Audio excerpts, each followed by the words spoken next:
ਜਸ ਪੰਜਾਬੀ ਦੇਖਦੇ ਹੋਏ ਸਾਰੇ ਦਰਸ਼ਕਾਂ ਨੂੰ ਮੇਰੇ ਵੱਲੋਂ ਪਿਆਰ ਭਰੀ ਸਤਿ ਸ੍ਰੀ ਅਕਾਲ। ਤੁਹਾਡਾ ਸਵਾਗਤ ਪ੍ਰੋਗਰਾਮ ਅੱਜ ਦਾ ਮੁੱਦਾ ਦੇ ਵਿੱਚ। ਮੈਂ ਤੁਹਾਡੀ ਹੋਸਟ ਆਸ਼ਮਿਤਾ। ਸਾਰਿਆਂ ਨੂੰ ਅੱਜ ਸ਼ਾਮ ਦੇ ਇਸ ਪ੍ਰੋਗਰਾਮ ਦੇ ਵਿੱਚ ਇੱਕ ਵਾਰੀ ਫਿਰ ਸਵਾਗਤ ਕਰਦੇ ਹਾਂ। ਜਦੋਂ ਅਸੀਂ ਇਨਵਾਇਰਨਮੈਂਟ ਬਾਰੇ ਗੱਲ ਕਰਦੇ ਹਾਂ, ਸਾਡੇ ਦਿਲ ਦੇ ਇੱਕ ਬਹੁਤ ਕਰੀਬ ਮੁੱਦਾ ਬਣਿਆ ਹੋਇਆ, ਖਾਸ ਕਰਕੇ ਸਿੱਖਾਂ ਲਈ। ਸਾਡੇ ਗੁਰੂਆਂ ਨੇ ਕਿਹਾ ਸੀ, ਪਵਨ ਗੁਰੂ ਪਾਣੀ ਪਿਤਾ ਮਾਤਾ ਧਰਤ ਮਹਤ। ਜਦੋਂ ਅਸੀਂ ਪੰਜਾਬ ਦੇ ਦਰਦ ਬਾਰੇ ਗੱਲ ਕਰਦੇ ਹਾਂ, ਅਸੀਂ ਵਾਤਾਵਰਨ ਨੂੰ ਲੈ ਕੇ ਚਿੰਤਕ ਮਹਿਸੂਸ ਕਰਦੇ ਹਾਂ। ਪਾਣੀ ਦਾ ਮਸਲਾ, SYL ਦਾ ਮਸਲਾ, ਕਿੰਨੀ ਚਰਚਾ ਅੱਜ ਦੀ ਡੇਟ ਦੇ ਵਿੱਚ ਇਸ ਬਾਰੇ ਹੋ ਰਹੀ ਹੈ। ਪੋਲਿਊਸ਼ਨ ਦਾ, ਸਾਫ਼ ਹਵਾ ਦਾ ਮਸਲਾ, ਕਿ ਸਾਡੀ ਅਗਲੀ ਪੀੜ੍ਹੀਆਂ ਲਈ ਕਿਸ ਤਰ੍ਹਾਂ ਦਾ ਪਲੈਨਟ ਅਸੀਂ ਛੱਡ ਕੇ ਜਾ ਰਹੇ ਹਾਂ। ਜੋ ਚੀਜ਼ਾਂ ਅਸੀਂ ਫॉर ਗ੍ਰਾਂਟਿਡ ਲੈਂਦੇ ਹਾਂ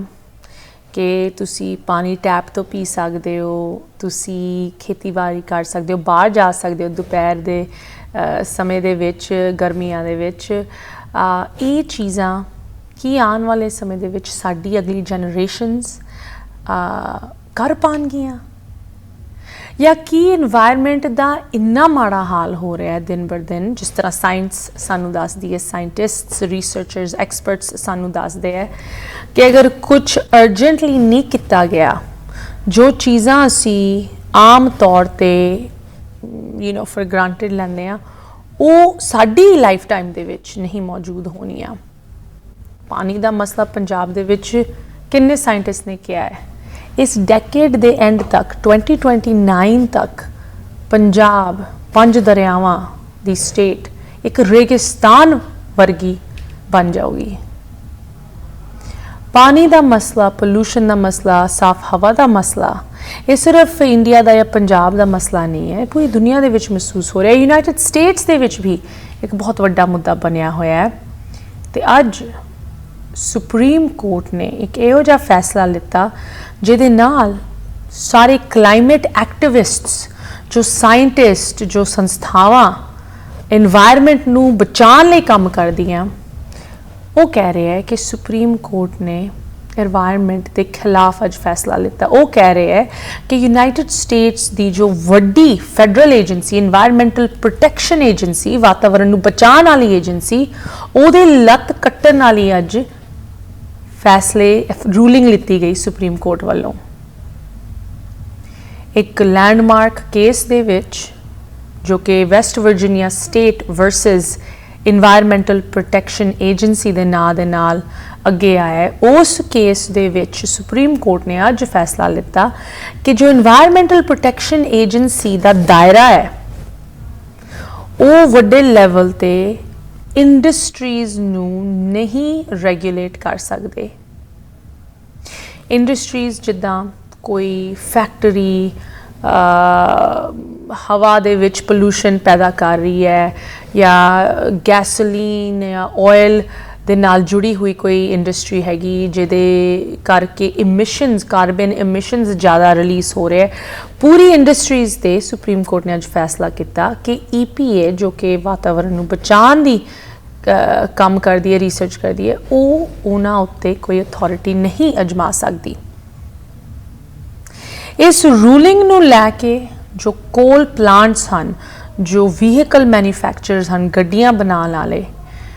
ਇਹਨਾਂ ਨੂੰ ਸਭ ਤੋਂ ਜ਼ਿਆਦਾ ਫਾਇਦਾ ਹੋਏਗਾ। ਇਹ ਚੀਜ਼ ਵਾਈਡਲੀ ਮੰਨੀ ਜਾ ਰਹੀ ਹੈ। ਜੋ ਕੋਲ ਪਲਾਂਟਸ ਖਾਸ ਕਰਕੇ ਇਨਵਾਇਰਨਮੈਂਟ ਦੇ ਵਿੱਚ ਪੋਲਿਊਸ਼ਨ ਸਿੱਟਦੇ ਹੈ, ਉਹਨਾਂ ਉੱਤੇ ਕੋਈ ਵੱਡੀ ਹੁਣ ਪਾਬੰਦੀ ਨਹੀਂ ਲਾਈ ਜਾਊਗੀ EPA ਵੱਲੋਂ, ਫੈਡਰਲ ਗਵਰਨਮੈਂਟ ਵੱਲੋਂ। ਇਹ ਇੱਕ ਬਹੁਤ ਲੈਂਡਮਾਰਕ ਰੂਲਿੰਗ ਹੈ ਐਂਡ ਇੱਕ 50 ਸਾਲ ਪੁਰਾਣੇ ਕਾਨੂੰਨ ਨੂੰ, ਕਲੀਨ ਏਅਰ ਐਕਟ ਨੂੰ, ਇਹ ਇੱਕ ਵਾਰੀ ਫਿਰ ਇੱਕ ਕਿਸਮ ਦਾ ਲਾਚਾਰ ਕਰ ਦਿੰਦੀ ਹੈ। ਸਾਨੂੰ ਇੱਕ ਕਿਸਮ ਦਾ ਟ੍ਰੈਂਡ ਵੇਖਣ ਨੂੰ ਮਿਲ ਰਿਹਾ ਕਿ ਸੁਪਰੀਮ ਕੋਰਟ ਇਨ ਪੁਰਾਣੀ ਲੈਂਡਮਾਰਕ ਲੈਜਿਸਲੇਸ਼ਨਸ ਨੂੰ ਕਿਸ ਤਰ੍ਹਾਂ ਖਤਮ ਕਰ ਰਹੀ ਹੈ, ਇਹਨਾਂ ਵੱਡੇ ਕਾਨੂੰਨਾਂ ਨੂੰ ਖਤਮ ਕਰਕੇ ਉਹਨਾਂ ਦੇ ਖਿਲਾਫ ਫੈਸਲਾ ਲੈ ਕੇ, ਜੋ ਉਨ ਵੱਡੇ ਕਾਨੂੰਨਾਂ ਤੋਂ ਬਾਅਦ ਕੇਸਿਸ ਡਿਸਾਈਡ ਹੋਏ ਹਨ, ਲਾਜ਼ ਬਣੇ ਹਨ, ਕਾਨੂੰਨ ਬਣੇ ਹਨ, ਉਹ ਸਾਰੇ ਹੀ ਖਤਮ ਹੋ ਜਾਂਦੇ ਹੈ। ਤੁਸੀਂ ਅਗਰ ਵੱਡੇ ਲੈਵਲ ਨੂੰ ਖਤਮ ਕਰ ਦਿਓ ਤੇ ਉਸ ਤੋਂ ਬਾਅਦ ਤਾਂ ਛੋਟੀ ਚੀਜ਼ਾਂ ਆਪਣੇ ਆਪ ਹੀ ਖਤਮ ਹੋ ਜਾਂਦੀਆਂ। ਕਲੀਨ ਏਅਰ ਐਕਟ ਇੱਕ 1970 ਦਾ ਲਾਅ ਕਈਆਂ ਨੇ ਕਿਹਾ ਹੈ ਕਿ ਇਹ ਦੁਨੀਆ ਦਾ ਸਭ ਤੋਂ ਪਾਵਰਫੁਲ ਇਨਵਾਇਰਨਮੈਂਟਲ ਲਾਅ ਬਣਿਆ ਹੋਇਆ ਹੈ। ਇਹ ਇੱਕ ਇਹੋ ਜਿਹਾ ਕਾਨੂੰਨ ਹੈ ਜਿਹਦੇ ਬਲਬੂਤੇ ਉੱਤੇ EPA ਵਰਗੀ ਸੰਸਥਾਵਾਂ ਆਪ ਦਾ ਕੰਮ ਕਰਦੇ ਹੈ। ਬਟ ਸੁਪਰੀਮ ਕੋਰਟ ਨੇ ਰੂਲਿੰਗ ਦਿੱਤੀ ਕਿ ਜੋ EPA ਹੈਗੀ ਉਹ ਕਿਸੇ ਵੀ ਇੱਦਾਂ ਦੀ ਵੱਡੀ ਇੰਡਸਟਰੀ ਉੱਤੇ ਨਹੀਂ ਆਪ ਦਾ ਕੰਟਰੋਲ ਅਜਮਾ ਸਕਦੀ, ਭਾਵੇਂ ਕਲੀਨ ਏਅਰ ਐਕਟ ਵੀ ਸਾਨੂੰ ਇਹ ਦੱਸਦਾ ਹੋਏ, ਜੋ ਇੰਡਸਟਰੀ ਅਮਰੀਕਨ ਇਕੋਨਮੀ ਨੂੰ ਇੰਪੈਕਟ ਕਰਦੀ ਹੈ। ਇਹ ਕੰਮ ਹੋਣਾ ਚਾਹੀਦਾ ਕਾਂਗਰਸ ਦਾ। ਬਟ ਇੰਨੇ ਦਹਾਕਿਆਂ ਤੋਂ ਕਾਂਗਰਸ ਕਿਉਂ ਨਹੀਂ ਇਹੋ ਜਿਹੀ ਲੈਜਿਸਲੇਸ਼ਨਸ ਅਜਮਾ ਰਹੀ? ਕਾਂਗਰਸ ਨੇ ਹਮੇਸ਼ਾ ਕਿਹਾ ਹੈ ਕਿ ਅਸੀਂ ਪੋਲੀਟੀਸ਼ੀਅਨਸ ਹਾਂ, ਅਸੀਂ ਨਾ ਸਾਇੰਟਿਸਟ, ਨਾ ਰਿਸਰਚ, ਨਾ ਐਕਸਪਰਟਸ, ਕਿ ਸਾਇੰਸ ਤੇ ਇਹੋ ਜਿਹੇ ਵਾਤਾਵਰਨ ਨਾਲ ਜੁੜੇ ਹੋਏ ਫੈਸਲੇ ਤਾਂ ਸਾਇੰਟਿਸਟ ਵੱਲੋਂ ਹੀ ਹੋਣੇ ਚਾਹੀਦੇ। ਕਾਂਗਰਸ ਨੇ ਫਿਰ ਉਹ ਗੱਲ ਵਾਪਸ EPA ਦੇ ਗਲੇ ਤੇ ਪਾ ਦੇਣੀ ਹੈ। So it's kind of like ਜਿੱਦਾਂ ਅਸੀਂ ਕਹਿੰਦੇ ਨਾ ਅੰਗਰੇਜ਼ੀ ਦੇ ਵਿੱਚ ਵਿਸ਼ਸ ਸਾਈਕਲ, ਇੱਕ ਦੂਜੇ ਨੂੰ ਕਹੇ, ਦੂਜਾ ਤੀਜੇ ਨੂੰ ਕਹੇ, ਤੀਜਾ ਚੌਥੇ ਨੂੰ। ਗੱਲ ਫਿਰ ਉੱਥੇ ਹੀ ਆ ਜਾਂਦੀ ਹੈ ਕਿ ਅੱਜ ਕਲਾਈਮੇਟ ਐਕਟਿਵਿਸਟ ਰੋ ਰਹੇ ਹੈ ਕਿ ਜੋ ਇੱਕ ਕ੍ਰਿਟੀਕਲ ਮੂਮੈਂਟ ਅਸੀਂ ਇੱਥੇ ਮਹਿਸੂਸ ਕਰ ਰਹੇ ਹਾਂ ਉਹਦੇ ਵਿੱਚ ਸਾਨੂੰ ਹੋਰ ਸਖਤੀ ਦੇ ਨਾਲ ਇਨਵਾਇਰਨਮੈਂਟ ਨੂੰ ਬਚਾਉਣਾ ਚਾਹੀਦਾ। ਬਟ ਇਸ ਰੂਲਿੰਗ ਕਰਕੇ ਅਸੀਂ ਪਿੱਛੇ ਚਲੇ ਗਏ ਹਾਂ 50 ਸਾਲ। ਡੈਮੋਕ੍ਰੈਟਸ ਅਤੇ ਰਿਪਬਲਿਕਨਸ ਦੇ ਵੱਖ-ਵੱਖ ਰਿਐਕਸ਼ਨਸ ਹੋਏ। ਆਫ ਕੋਰਸ ਡੈਮੋਕ੍ਰੈਟਸ ਇਸ ਚੀਜ਼ ਨੂੰ ਇੱਕ ਬਹੁਤ ਵੱਡੀ ਹਾਰ ਮੰਨ ਰਹੇ, ਰਿਪਬਲਿਕਨਸ ਇਸ ਚੀਜ਼ ਨੂੰ ਇੱਕ ਬਹੁਤ ਵੱਡੀ ਜਿੱਤ ਮੰਨ ਰਹੇ, because Republican party traditionally less regulations ਮੰਗਦੀ ਹੈ। ਉਹ ਚਾਹੁੰਦੇ ਕਿ ਗਵਰਨਮੈਂਟ ਜਿੰਨੀ ਛੋਟੀ ਤੋਂ ਛੋਟੀ ਹੋਏ, ਜਿੰਨੇ ਘੱਟ ਤੋਂ ਘੱਟ ਰੈਗੂਲੇਸ਼ਨਸ ਖਾਸ ਕਰਕੇ ਬਿਜ਼ਨਸ ਉੱਤੇ ਹੋਣ, ਉਨਾ ਵਧੀਆ ਹੈ। ਇਹ ਰੂਲਿੰਗ ਉਸ ਏਜੰਡੇ ਦੇ ਵਿੱਚ ਫਿਟ ਆਉਂਦੀ ਹੈ। ਇਨਫੈਕਟ ਇਹ ਵੀ ਕਿਹਾ ਜਾ ਰਿਹਾ ਹੈ ਕਿ ਜੋ ਨਵੀਂ ਸੁਪਰੀਮ ਕੋਰਟ ਹੈਗੀ ਜਿਹਦੇ ਵਿੱਚ 6 ਮੈਂਬਰਸ, 9 ਵਿੱਚੋਂ 6 ਮੈਂਬਰਸ ਕੰਜ਼ਰਵੇਟਿਵ ਸਾਈਡ ਦੇ ਫੈਸਲੇ ਲੈਂਦੇ ਹੈ ਕਿ ਇਹ ਨਵੀਂ ਸੁਪਰੀਮ ਕੋਰਟਸ ਰਾਹੀਂ ਇੱਕ ਕੰਜ਼ਰਵੇਟਿਵ ਏਜੰਡੇ ਨੂੰ, ਇੱਕ ਕਾਨੂੰਨ ਨੂੰ ਅੱਗੇ ਲੈ ਕੇ ਆ ਰਹੀ ਹੈ ਜੋ ਹਰ ਇੱਕ ਚੀਜ਼ ਨੂੰ ਅਫੈਕਟ ਕਰਦਾ ਹੈ। ਅੱਜ ਅਸੀਂ ਇਨਵਾਇਰਨਮੈਂਟ ਦੀ ਗੱਲ ਕਰ ਰਹੇ ਹਾਂ, ਕੱਲ੍ਹ ਅਸੀਂ ਤੁਹਾਡੇ ਨਾਲ ਰੀਪਰੋਡਕਟਿਵ ਰਾਈਟਸ, ਅਬੋਰਸ਼ਨ, ਰੋ ਵਰਸਸ ਵੇਡ ਦੀ ਗੱਲ ਕੀਤੀ, ਉਸ ਤੋਂ ਪਹਿਲੇ ਅਸੀਂ ਤੁਹਾਡੇ ਨਾਲ ਗਨ ਰਾਈਟਸ ਦੀ ਗੱਲ ਕੀਤੀ ਕਿ ਇਹ ਇੱਕ ਸਿਸਟਮੈਟਿਕ ਅਪਰੋਚ ਹੈ। ਇਹ ਅੱਜ ਓਵਰਨਾਈਟ ਕੋਈ ਫੈਸਲੇ ਨਹੀਂ ਲਿੱਤੇ ਜਾ ਰਹੇ, ਇਹ ਕਿੰਨੇ ਸਾਲਾਂ ਤੋਂ, ਕਿੰਨੇ ਡੈਕੇਡਸ ਤੋਂ ਇਹ ਪਲੈਨਿੰਗ ਚੱਲ ਰਹੀ ਹੈ GOP ਦੇ ਵਿੱਚ, ਰਿਪਬਲਿਕਨ ਪਾਰਟੀ ਦੇ ਵਿੱਚ। ਉਹਦਾ ਨਤੀਜਾ ਅਸੀਂ ਅੱਜ ਵੇਖ ਰਹੇ ਹਾਂ ਕਿ ਅਗਰ ਤੁਸੀਂ ਸੁਪਰੀਮ ਕੋਰਟ ਨੂੰ ਕੰਟਰੋਲ ਕਰਦੇ ਹੋ, ਭਾਵੇਂ ਵੋਟਰਸ ਕੁਛ ਵੀ ਚਾਹਣ, ਉਹ ਕਿਸੇ ਵੀ ਤਰ੍ਹਾਂ ਆਪ ਦੀ ਵੋਟ ਪਾਣ, ਕਿ ਤੁਸੀਂ ਕਾਨੂੰਨ ਨੂੰ ਬਣਾ ਸਕਦੇ ਹੋ ਜਾਂ ਖ਼ਤਮ ਕਰ ਸਕਦੇ ਹੋ। ਐਂਡ ਇਸ ਚੀਜ਼ ਦਾ ਇੰਪੈਕਟ ਅੱਜ ਵੇਖਣ ਨੂੰ ਮਿਲ ਰਿਹਾ। ਆਫ ਕੋਰਸ ਕਲਾਈਮੇਟ ਗੋਲਸ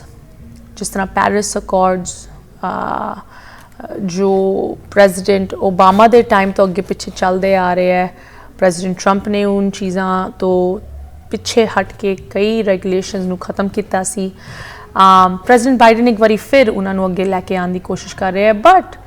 ਇਸ ਰੂਲਿੰਗ ਤੋਂ ਬਾਅਦ ਲੱਗਦਾ ਹੈ ਕਿ ਪ੍ਰੈਜ਼ੀਡੈਂਟ ਬਾਈਡਨ ਦੇ ਕਲਾਈਮੇਟ ਏਜੰਡੇ ਦੇ ਵਿੱਚ ਵੀ ਬਹੁਤ ਵੱਡੀ ਅੜਚਨ ਆਏਗੀ, ਆਬਸਟੀਕਲ, ਚੈਲੰਜਸ ਆਉਣਗੇ। ਕਾਫੀ ਲੋਕੀ ਪ੍ਰੈਜ਼ੀਡੈਂਟ ਬਾਈਡਨ ਦੇ ਨਾਲ ਇਸ ਵੇਲੇ ਕੰਸਰਨਡ ਹਨ ਕਿ ਕੀ ਉਹ ਕਲਾਈਮੇਟ ਦੇ ਜੋ ਉਹਨਾਂ ਨੇ ਵੱਖ-ਵੱਖ ਵਾਅਦੇ ਕੀਤੇ ਸੀ, ਜੋ ਅੱਜ ਦੀ ਡੇਟ ਦੇ ਵਿੱਚ ਐਕਸ਼ਨ ਦੀ ਲੋੜ ਹੈ, ਕੀ ਉਹ ਕਰ ਵੀ ਪਾਉਣਗੇ ਇਸ ਰੂਲਿੰਗ ਤੋਂ ਬਾਅਦ? ਉਨ ਚੀਜ਼ਾਂ ਉੱਤੇ ਐਕਸ਼ਨ ਲੈ ਕੇ ਵੀ ਆ ਪਾਉਣਗੇ? ਪ੍ਰੈਜ਼ੀਡੈਂਟ ਬਾਈਡਨ ਨੇ ਕਿਹਾ ਆਫ ਕੋਰਸ ਕਿ ਉਹਨਾਂ ਵੱਲੋਂ ਇੱਕ ਰਿਸਪੌਂਸ, ਇੱਕ ਲੀਗਲ ਤੌਰ 'ਤੇ ਜ਼ਰੂਰ ਵੇਖਣ ਨੂੰ ਮਿਲੇਗਾ। ਉਹਨਾਂ ਨੇ ਆਪ ਦੇ ਵੱਖ-ਵੱਖ ਏਜੰਸੀਜ਼, ਡਿਪਾਰਟਮੈਂਟ ਆਫ ਜਸਟਿਸ ਨੂੰ ਇਹ ਟਾਸਕ ਦਿੱਤਾ ਹੈ ਕਿ ਕਿਸੇ ਨਾ ਕਿਸੇ ਤਰ੍ਹਾਂ ਇਸ ਚੀਜ਼ ਦਾ ਹੱਲ ਲੱਭੋ ਕਿ ਅਸੀਂ ਕਲਾਈਮੇਟ ਨੂੰ ਬਚਾਉਣ ਲਈ ਸਾਨੂੰ ਅੱਗੇ ਵਧਣਾ ਚਾਹੀਦਾ, ਨਾ ਕਿ ਪਿੱਛੇ ਵਧਣਾ ਚਾਹੀਦਾ ਹੈ। ਕਿ ਜਿੱਥੇ ਸਾਇੰਸ ਅੱਜ ਦੀ ਡੇਟ ਦੇ ਵਿੱਚ ਇਹਦੇ ਵਿੱਚ ਕੋਈ ਕੁਐਸਚਨ ਨਹੀਂ ਹੈ ਕਿ ਕਾਰਬਨ ਐਮਿਸ਼ਨਸ ਦੇ ਨਾਲ ਕੀ ਲੌਂਗ ਟਰਮ ਨੈਗੇਟਿਵ ਇੰਪੈਕਟਸ ਦੁਨੀਆ ਦੇ ਵਿੱਚ ਮਹਿਸੂਸ ਹੋ ਰਿਹਾ ਹੈ, ਉਸ ਚੀਜ਼ ਨੂੰ ਸਾਨੂੰ ਕੰਟਰੋਲ ਨਹੀਂ, ਖ਼ਤਮ ਕਰਨਾ ਚਾਹੀਦਾ ਹੈ। ਉਹਦੇ ਲਈ ਆਫ ਕੋਰਸ ਰੈਗੂਲੇਸ਼ਨਸ ਦੀ ਲੋੜ ਹੈ, ਬਦਲਾਵ ਦੀ ਲੋੜ ਹੈ ਵੱਡੇ ਲੈਵਲ 'ਤੇ ਸੁਸਾਇਟੀ ਦੇ ਵਿੱਚ, ਅਤੇ ਖਾਸ ਕਰਕੇ ਲੋਕਾਂ ਦੀ ਥਿੰਕਿੰਗ ਦੇ ਵਿੱਚ ਬਦਲਾਵ ਲੈ ਕੇ ਆਉਣ ਦੀ ਲੋੜ ਹੈ। ਉਹਦੇ ਲਈ ਸਾਨੂੰ ਇੱਕ ਪ੍ਰੋਗਰੈਸਿਵ ਅਪਰੋਚ ਅਪਣਾਉਣੀ ਚਾਹੀਦੀ ਹੈ। ਪ੍ਰੈਜ਼ੀਡੈਂਟ ਬਾਈਡਨ ਦਾ ਅੱਜ ਰਿਐਕਸ਼ਨ ਸੁਣਨ ਨੂੰ ਮਿਲ ਰਿਹਾ। ਭਾਵੇਂ ਇਹ ਇੱਕ ਸਾਇੰਸ ਦਾ ਮੁੱਦਾ ਹੈ, of course ਇਹਦੇ ਵਿੱਚ ਇੱਕ ਬਹੁਤ ਵੱਡਾ ਸਿਆਸੀ ਪੋਲੀਟੀਕਲ ਐਂਗਲ ਵੀ ਮੌਜੂਦ ਹੈ। everything is political। ਸੋ ਅੱਜ ਥੋੜੀ ਜਿਹੀ ਉਹਦੇ ਬਾਰੇ ਗੱਲ ਕਰਾਂਗੇ, ਸੁਪਰੀਮ ਕੋਰਟ ਦੀ ਇਸ ਰੂਲਿੰਗ ਤੇ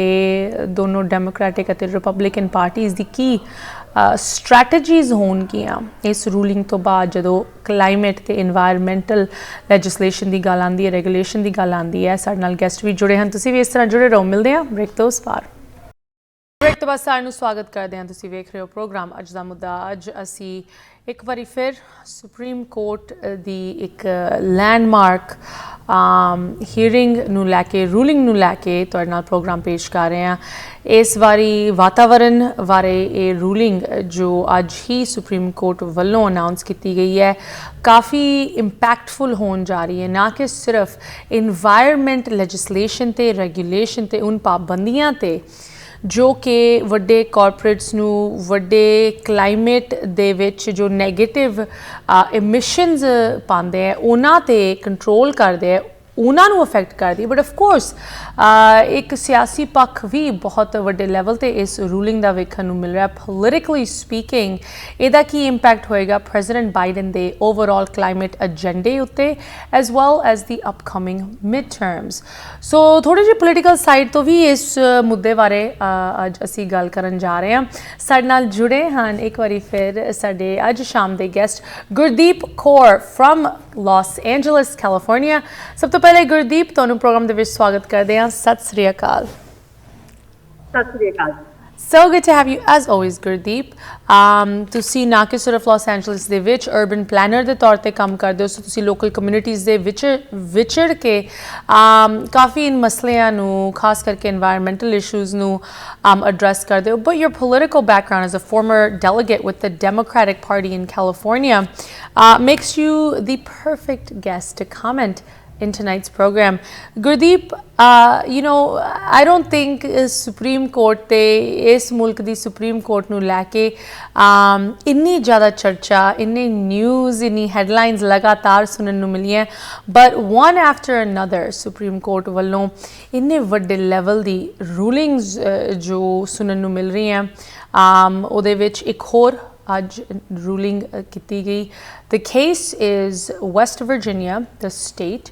versus the Environmental Protection Agency, the EPA, ਜੋ ਕਿ ਇੱਕ ਗਵਰਨਮੈਂਟਲ ਸੰਸਥਾ ਹੈ ਜੋ ਇਨਵਾਇਰਮੈਂਟ ਨੂੰ ਲੈ ਕੇ ਪਾਬੰਦੀਆਂ, ਰੂਲਸ, ਰੈਗੂਲੇਸ਼ਨਸ ਰੱਖਦੀ ਹੈ ਸਾਰਿਆਂ ਲਈ। The big headline that we keep seeing, ਵੱਖ-ਵੱਖ ਮੇਨਸਟ੍ਰੀਮ ਮੀਡੀਆ ਰਿਪੋਰਟ ਕਰ ਰਹੀ ਹੈ ਕਿ ਇਸ ਨਵੀਂ ਰੂਲਿੰਗ ਦੇ ਨਾਲ EPA, Environmental Protection Agency ਦੀ ਜੋ ਦਾਇਰਾ ਹੈ, ਜੋ ਉਹਨਾਂ ਦੀ ਅਥਾਰਟੀ ਹੈ, ਉਹਨੂੰ ਖਤਮ ਕੀਤਾ ਜਾ ਰਿਹਾ ਹੈ। Can you tell us a little bit in your own words how this particular ruling on this West Virginia case limits the EPA's ability or their authority to do their job? ਹਾਂਜੀ, ਬਿਲਕੁਲ। Environmental Protection Agency ਜਿਨ੍ਹਾਂ ਨੂੰ ਨਹੀਂ ਪਤਾ, ਇਹ ਬਹੁਤ important agency ਆ। ਆਪਾਂ ਇੱਥੇ ਇਸ ਦੇਸ਼ 'ਚ ਆਉਂਦੇ ਹਾਂ, ਆਪਾਂ ਹੋਰ ਦੇਸ਼ਾਂ 'ਚ ਵੀ ਰਹੇ ਹਾਂ, ਆਪਾਂ ਨੂੰ ਇੱਥੇ ਆ ਕੇ ਪਹਿਲੀ ਗੱਲ ਪਤਾ ਲੱਗਦਾ ਵੀ ਇੱਥੇ ਕਿੰਨਾ ਸਾਫ਼ ਸੁਥਰਾ ਹੈ। ਇੱਥੇ ਸਾਫ਼ ਹਵਾ, ਸਾਫ਼ ਪਾਣੀ, ਸਾਫ਼ ਸਮੁੰਦਰ, ਸਾਫ਼ ਦਰਿਆ, ਇਹ ਸਭ ਕੁਛ ਆਹ EPA ਏਜੰਸੀ ਦੇ ਤੌਰ ਤੇ। ਤੇ ਜਿਹੜਾ ਫੈਸਲਾ ਅੱਜ ਸੁਪਰੀਮ ਕੋਰਟ ਨੇ ਚੁੱਕਿਆ, ਇਹਦੇ ਨਾਲ ਉਹ ਇਸ ਏਜੰਸੀ ਦੀ ਤਾਕਤ ਨੂੰ ਘਟਾ ਰਹੇ ਹੈ। ਇਹਦਾ ਮਤਲਬ ਫੈਕਟਰੀਆਂ ਪੋਲੂਸ਼ਨ ਵੱਧ ਪੈਦਾ ਕਰ ਸਕਦੀਆਂ, ਦਰਿਆਵਾਂ ਦੀ ਤੇ ਪਾਣੀ ਦੀ ਕੁਆਲਿਟੀ ਦੀ ਕੰਟਰੋਲ ਘੱਟ ਹੋ ਰਹੀ ਆ। ਇਹਦੇ ਤੇ ਖਾਣੇ ਤੇ ਵੀ ਅਸਰ ਆ। ਬਈ ਜਿਹੜੀ FDA ਐਡਮਿਨਿਸਟ੍ਰੇਸ਼ਨ ਆ, ਜਿਹੜੇ ਆਪਣੇ ਸਾਰੇ ਖਾਣੇ ਨੂੰ ਰੈਗੂਲੇਟ ਕਰਦੀ ਆ, ਉਹ ਵੀ ਘੱਟ ਰੈਗੂਲੇਸ਼ਨ 'ਚ ਤੇ ਘੱਟ ਕੁਆਲਿਟੀ ਕੰਟਰੋਲ ਹੋਊਗਾ ਉਸ 'ਤੇ। ਸੋ ਇਸ ਚੀਜ਼ਾਂ ਦੇ ਨਾਲ ਖਤਰਾ ਹੋ ਰਿਹਾ। ਇਸ ਚੀਜ਼ਾਂ ਦੇ ਨਾਲ ਆਪਣੀ ਜ਼ਿੰਦਗੀਆਂ ਦੇ ਤੇ ਆਪਣੇ ਜਵਾਕਾਂ ਦੀ ਜ਼ਿੰਦਗੀਆਂ ਦੇ ਅਸਰ ਹੋਊਗਾ। ਜਿਹੜੀਆਂ ਚੀਜ਼ਾਂ ਆਪਾਂ ਇੰਜੋਏ ਕਰਦੇ ਹਾਂ, ਉਹ ਹੌਲੀ ਹੌਲੀ ਉਹ ਗੈਪ ਹੋ ਜਾਣ। ਜੀ ਗੁਰਦੀਪ ਆਮ ਗਲੈਡ ਕਿ ਤੁਸੀਂ ਇੱਕ ਹੋਰ ਸੰਸਥਾ ਦਾ ਨਾਮ ਲਿੱਤਾ ਹੈ FDA right the food and drug administration ਜੋ ਕਿ ਖਾਣ ਪੀਣ ਦਾ ਤੇ ਦਵਾਈਆਂ ਦੇ ਉੱਤੇ ਕਾਨੂੰਨ ਬਣਾਉਂਦੀ ਹੈ ਰੈਗੂਲੇਸ਼ਨਸ ਬਣਾਉਂਦੀ ਹੈ ਵੱਡੀ ਕੰਪਨੀਜ਼ ਕਾਰਪੋਰੇਸ਼ਨਸ ਨੂੰ ਦੱਸਦੀ ਹੈ ਕਿ ਕੀ ਸੇਫਟੀ ਸਟੈਂਡਰਡਸ ਦੇ ਮੁਤਾਬਿਕ ਤੁਸੀਂ ਆਪ ਦੇ ਪ੍ਰੋਡਕਟਸ ਬਣਾ ਸਕਦੇ ਹੋ ਐਂਡ ਜਦੋਂ ਅਸੀਂ ਕੁਆਲਿਟੀ ਆਫ ਲਾਈਫ ਦੀ ਗੱਲ ਕਰਦੇ ਹਾਂ ਆਈ ਮੀਨ ਜੋ ਐਗਜ਼ਾਮਪਲ ਤੁਸੀਂ ਰੱਖਿਆ ਕਿ ਜਦੋਂ ਅਸੀਂ ਇੰਡੀਆ ਤੋਂ ਇੱਥੇ ਆਉਂਦੇ ਹਾਂ ਸਭ ਤੋਂ ਪਹਿਲੇ ਤਾਂ ਹਵਾ ਦਾ ਕਿੰਨਾ ਫਰਕ ਹੁੰਦਾ ਹੈ ਕਿ ਤੁਸੀਂ ਇੱਥੇ ਆਉਂਦੇ ਹੋ ਤੁਹਾਨੂੰ ਲੱਗਦਾ ਹੈ ਉਹ ਮਿੱਟੀ ਉਹ ਪੋਲੂਸ਼ਨ ਉਸ ਚੀਜ਼ ਦੀ ਤੁਹਾਨੂੰ ਚਿੰਤਾ ਕਰਨ ਦੀ ਲੋੜ ਨਹੀਂ ਹੈਗੀ ਬਟ ਇਹ ਦੋਨੋਂ ਏਜੰਸੀਜ਼ ਖਾਸ ਕਰਕੇ EPA ਉਹਦੇ ਖਾਤੇ ਕਰਕੇ ਸਾਨੂੰ ਉਹ ਚਿੰਤਾ ਕਰਨ ਦੀ ਲੋੜ ਨਹੀਂ ਅਗਰ ਇਸ ਏਜੰਸੀ ਕੋਲ ਉਹ ਹਥਿਆਰ ਨਹੀਂ ਹੈਗੇ ਉਹ ਪਾਵਰ ਨਹੀਂ ਹੈ ਇਹੋ ਜਿਹੇ ਕਾਇਦੇ ਕਾਨੂੰਨ ਰੱਖਣ ਦੀ then ਸਾਡੀ ਵੀ ਡੇ ਟੂ ਡੇ ਲਾਈਫ ਦੇ ਵਿੱਚ ਇੰਪੈਕਟ ਹੋ ਸਕਦਾ ਹੈ one of the things we're hearing ਕਿ ਸੁਪਰੀਮ ਕੋਰਟ ਜੋ ਨਵੀਂ ਸੁਪਰੀਮ ਕੋਰਟ ਹੈ ਕੰਜ਼ਰਵੇਟਿਵ ਲੀਨਿੰਗ ਉਹਨਾਂ ਦਾ ਇੱਕ ਏਜੰਡਾ ਹੈ ਰਿਪਬਲਿਕਨ ਪਾਰਟੀ ਦਾ ਇੱਕ ਏਜੰਡਾ ਹੈ ਕਿ ਐਡਮਿਨਿਸਟ੍ਰੇਟਿਵ ਜੋ ਏਜੰਸੀਜ਼ ਹਨ ਉਹਨਾਂ ਤੇ ਪਾਬੰਦੀਆਂ ਲਾਈ ਜਾਣ ਉਹਨਾਂ ਦੀ ਜੋ ਪਾਵਰ ਹੈ ਉਹਦੇ ਉੱਤੇ ਪਾਬੰਦੀਆਂ ਲਾਈ ਜਾਣ ਉਹਦੇ ਵਿੱਚ EPA ਵੀ ਆਉਂਦੀ ਹੈ FDA ਵੀ ਆਉਂਦੀ ਹੈ ਅਤੇ ਹੋਰ ਵੱਖ-ਵੱਖ ਗਵਰਨਮੈਂਟਲ ਏਜੰਸੀਜ਼ ਜੋ ਕਿ ਰੈਗੂਲੇਟ ਕਰਦੀਆਂ ਬਿਜ਼ਨਸ ਸੈਕਟਰ ਨੂੰ ਇੱਥੇ ਦੀ ਕੈਪੀਟਲਿਸਟ ਮਾਰਕੀਟ ਸਿਸਟਮ ਨੂੰ putting on these kind of restrictions ਜੋ EPA ਤੇ ਲਾਈ ਗਈਆਂ ਇਹਦੇ ਨਾਲ ਜੁੜੀਆਂ ਹੋਈਆਂ ਪ੍ਰੈਜ਼ੀਡੈਂਟ ਬਾਈਡਨ ਦੀ ਵੀ ਕੁਝ issues ਹਨ I mean President Biden has made climate one of his priorities ਉਹਨਾਂ ਨੇ ਸ਼ੁਰੂ ਤੋਂ ਹੀ ਕਿਹਾ ਕਿ ਮੈਂ climate action ਲਵਾਂਗਾ ਸਖਤੀ ਦੇ ਨਾਲ ਕਲਾਈਮੇਟ ਨੂੰ ਬਚਾਉਣ ਲਈ environment ਨੂੰ ਬਚਾਉਣ ਲਈ ਮੈਂ ਕੁਝ ਕਰਾਂਗਾ how does this ruling and the explicit agenda ਕਿ ਉਹ administrative agencies ਨੂੰ ਘੱਟ ਤੋਂ ਘੱਟ ਪਾਵਰ ਦਿੱਤੀ ਜਾਏ ਇਹ ਪ੍ਰੈਜ਼ੀਡੈਂਟ ਬਾਈਡਨ ਦੀ ਕਲਾਈਮੇਟ ਏਜੰਡਾ ਉਹਨਾਂ ਦੀ ਓਵਰਆਲ ਜੋ ਕੁਝ ਪ੍ਰੋਮਿਸਿਸ ਹੈਗੇ ਉਹਦੇ ਉੱਤੇ ਕੀ ਇੰਪੈਕਟ ਲੈ ਕੇ ਆਉਂਦੇ ਆ ਸੋ ਇੱਕ ਹਿਸਾਬ ਦੇ ਨਾਲ ਉਹ ਮੁਸ਼ਕਲਾਂ ਪੈਦਾ ਕਰ ਰਹੇ ਆ ਬਈ ਜਿਹੜੀ ਉਹਦੀ ਪਲਾਨ ਆ ਉਹ ਸਿਰੇ ਨਾ ਲੱਗੇ ਤੇ ਇਹਦੇ ਨਾਲ ਇਹ ਵੀ ਸੋਚਣ ਦੀ ਗੱਲ ਆ ਬਈ ਡੈਮੋਕ੍ਰੈਟ ਹੋਲੀ ਖੇਡ ਰਹੇ ਆ ਉਹ ਆਪਣੇ ਪੂਰਾ ਜੋਰ ਨਹੀਂ ਦਿਖਾ ਰਹੇ ਜੇ ਬਾਈਡਨ ਕਰਨਾ ਚਾਹੁੰਦਾ ਹੋਵੇ ਉਹ ਕਰ ਸਕਦਾ ਹੈ ਫੋਰ ਐਗਜ਼ਾਮਪਲ ਹਜੇ ਵੀ ਅੱਜ ਦੇ ਟਾਈਮ ਤੇ 70% ਸਬਸਿਡੀ ਜੋ ਦਿੱਤੀ ਜਾਂਦੀ ਹੈ ਉਹ ਜਾਂਦੀ ਹੈ ਇਹੀ ਗੈਸ ਨੂੰ ਕੋਲ ਇੰਡਸਟਰੀ ਨੂੰ ਸਭ ਜਿਹੜੀਆਂ ਚੀਜ਼ਾਂ ਪੋਲੂਸ਼ਨ ਪੈਦਾ ਕਰਦੀਆਂ ਜੀ 20% ਬਜਟ ਦੀ ਸਬਸਿਡੀ ਜੋ ਜਾਂਦੀ ਹੈ ਉਹ ਜਾਂਦੀ ਹੈ ਵਿੰਡ ਪਾਵਰ ਸੋਲਰ ਪਾਵਰ ਜੀ ਸੋ ਜੇ ਆਪਾਂ ਚਾਹੁੰਦੇ ਹਾਂ ਬਈ ਆਪਾਂ ਹਵਾ ਸਾਫ਼ ਰੱਖੀਏ ਪਾਣੀ ਸਾਫ਼ ਰੱਖੀਏ ਸਭ ਕੁਛ ਰੱਖੀਏ ਤੇ ਜੇ ਸੁਪਰੀਮ ਕੋਰਟ ਮੁਸ਼ਕਲਾਂ ਪੈਦਾ ਕਰ ਰਿਹਾ ਤਾਂ ਫਿਰ ਬਾਈਡਨ ਐਡਮਿਨਿਸਟ੍ਰੇਸ਼ਨ ਨੂੰ ਪੈਸਿਆਂ ਦੇ ਨਾਲ ਉਹਦਾ ਮੁਕਾਬਲਾ ਕਰਨਾ ਚਾਹੀਦਾ ਪੈਸੇ ਦੇਣ ਸੋਲਰ ਕੰਪਨੀਜ਼ ਨੂੰ ਪੈਸੇ ਦੇਣ ਬਈ ਅਪਗ੍ਰੇਡ ਹੋਣ ਵਿੰਡ ਕੰਪਨੀਜ਼ ਨੂੰ ਵਿੰਡ ਪਾਵਰ ਨੂੰ ਐਂਡ ਕੈਲੀਫੋਰਨੀਆ ਦੇ ਵਿੱਚ ਇਨ ਐਡੀਸ਼ਨ ਟੂ EPA ਸਾਡਾ ਹੈਗਾ ਕੈਲੀਫੋਰਨੀਆ ਐਨਵਾਇਰਨਮੈਂਟਲ ਕੁਆਲਿਟੀ ਐਕਟ ਉਹਨੂੰ ਸੀਕਵਾ ਕਿਹਾ ਜਾਂਦਾ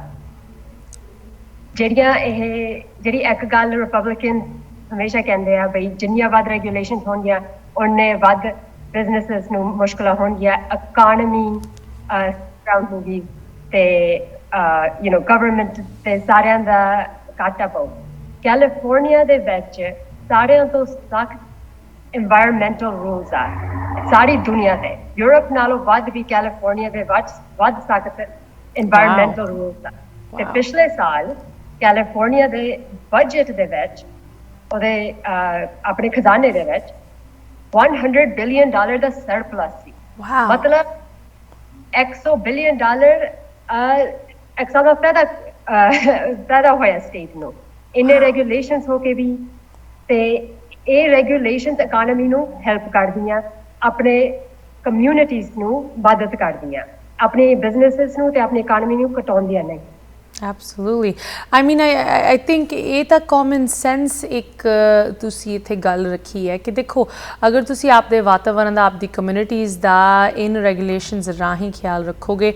ਕਿੰਨੀ ਚੀਜ਼ਾਂ ਨੂੰ ਤੁਸੀਂ ਪ੍ਰੀਵੈਂਟ ਕਰ ਰਹੇ ਹੋ ਜੋ ਅੱਗੇ ਲੰਬੇ ਸਮੇਂ ਜਾ ਕੇ ਪ੍ਰੋਬਲਮਸ ਬਣ ਸਕਦੀਆਂ ਜਿਨ੍ਹਾਂ ਉੱਤੇ ਖਰਚਾ ਹੋ ਸਕਦਾ ਫालतू ਦਾ ਖਰਚਾ ਹੋ ਸਕਦਾ ਭਾਵੇਂ ਉਹ ਇੰਡੀਵਿਜੂਅਲ ਹੈਲਥ ਰਿਲੇਟਡ ਹੋਣ ਭਾਵੇਂ ਉਹ ਕਿਸੇ ਜਦੋਂ ਵਾਈਲਡ ਫਾਇਰ ਹੁੰਦੀ ਹੈ ਕਿੰਨੇ ਲੋਕਲ ਰਿਸੋਰਸਿਸ ਲੱਗਦੇ ਹੈ ਉਸ ਫਾਇਰ ਨੂੰ ਰੋਕਣ ਲਈ California is a perfect example ਉਸ ਤੋਂ ਬਾਅਦ ਜੋ ਤਬਾਹੀ ਹੁੰਦੀ ਹੈ ਬਿਜ਼ਨਸਿਸ ਤੇ ਲੋਕਲ ਕਮਿਊਨਿਟੀਜ਼ ਤੇ ਉਹ ਵੱਖਰੀ ਗੱਲ ਹੈ so you can prevent all of that by ਇੱਕ ਪ੍ਰੋਐਕਟਿਵ ਅਪਰੋਚ ਅਪਣਾ ਕੇ ਕਿ ਇਨ ਚੀਜ਼ਾਂ ਨੂੰ ਪਹਿਲੇ ਹੀ ਅਸੀਂ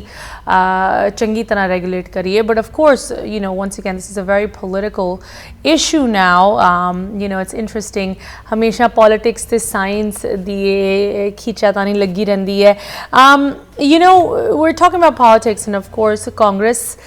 ਦਾ ਵੀ ਇਹਦੇ ਵਿੱਚ ਰੋਲ ਹੈ ਜਿਸ ਤਰ੍ਹਾਂ ਸੁਪਰੀਮ ਕੋਰਟ ਨੇ ਆਪਦੀ ਜਜਮੈਂਟ ਵਿੱਚ ਵੀ ਕਿਹਾ ਹੈ ਕਿ ਕਈ ਚੀਜ਼ਾਂ ਕਾਂਗਰਸ ਦੇ ਵੱਲੋਂ ਡਿਸੀਜਨਸ ਫੈਸਲੇ ਲਿੱਤੇ ਜਾਣੇ ਚਾਹੀਦੇ I want to take your opinion on that ਇੱਥੇ ਇੱਕ ਛੋਟੇ ਜਿਹੇ ਬ੍ਰੇਕ ਦਾ ਸਮਾਂ ਹੈ ਗੁਰਦੀਪ ਤੁਸੀਂ ਕਿਤੇ ਨਾ ਜਾਓ ਵਿਊਅਰਸ ਤੁਸੀਂ ਵੀ ਇਸ ਤਰ੍ਹਾਂ ਜੁੜੇ ਰਹੋ ਹਰ ਇੱਕ ਚੀਜ਼ ਦਾ ਜੋ ਪੋਲੀਟੀਕਲ ਪੱਖ ਹੁੰਦਾ ਹੈ ਇਸ ਮੁਲਕ ਦੇ ਵਿੱਚ ਵੇਖਣ ਨੂੰ ਮਿਲਦਾ ਹੈ ਬਟ ਸਪੈਸੀਫਿਕਲੀ ਇਹ ਜੋ ਰੂਲਿੰਗ ਹੈ ਇਹਦੇ ਵਿੱਚ ਸੁਪਰੀਮ ਕੋਰਟ ਨੇ ਕਿਹਾ ਹੈ ਕਿ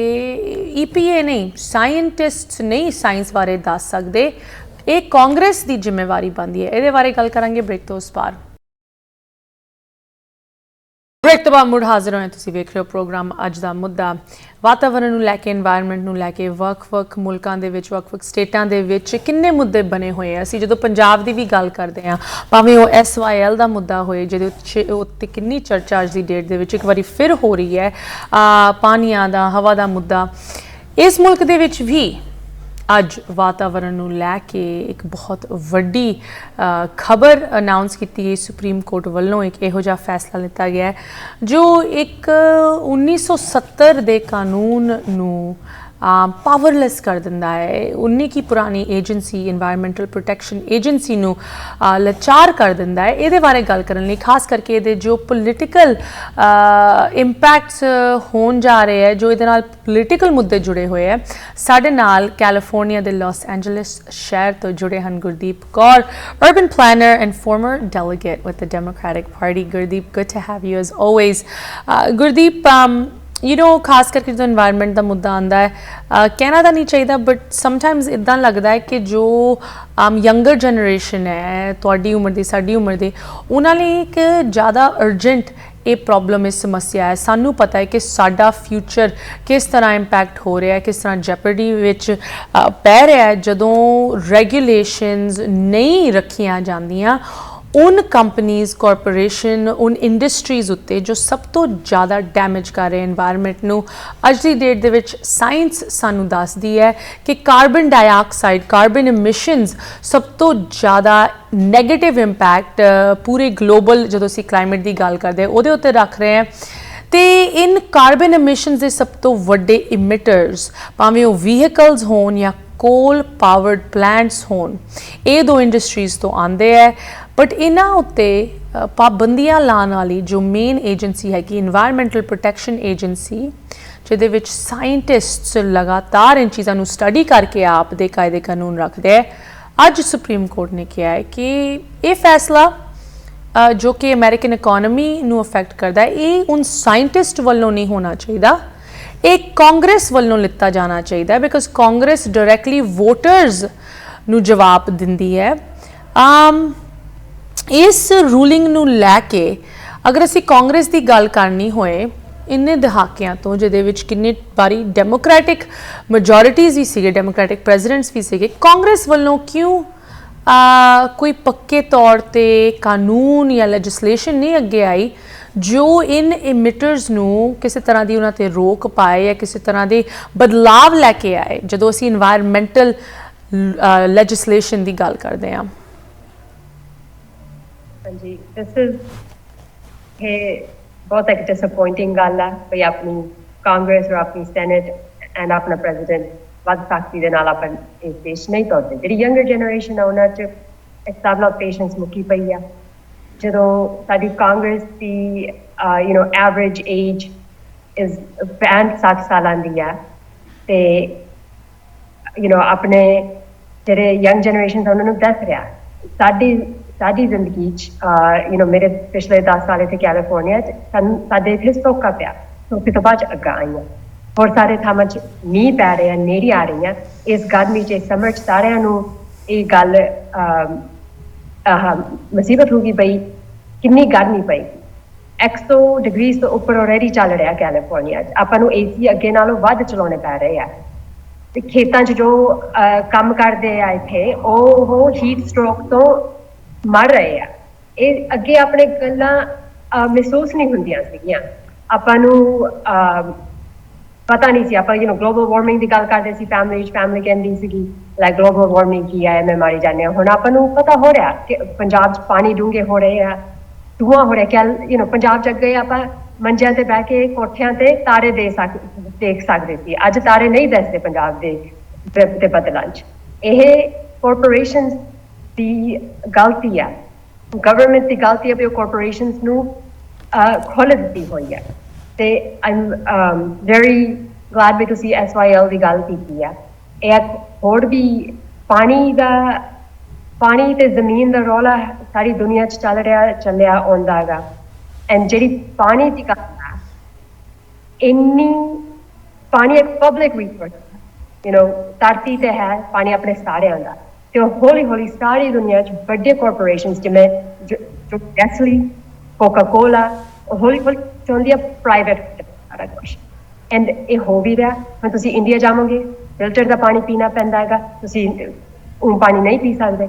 ਬਿਮਾਰ ਹੋ ਜਾਈਦਾ ਇੱਥੇ ਹੁਣ ਮੈਕਸੀਕੋ 'ਚ ਪਾਣੀ ਬੋਤਲਾਂ ਦਾ ਪੀਂਦੇ ਆ ਤੇ ਉਹ ਚਾਹੁੰਦੇ ਆ ਬਈ ਆਪਣੇ ਪਬਲਿਕ ਲੋਕਾਂ ਦਾ ਟਰਸਟ ਟੁੱਟ ਜਾਵੇ ਪ੍ਰੋਸੈਸ ਦੀ ਤੋੜ ਦਈਏ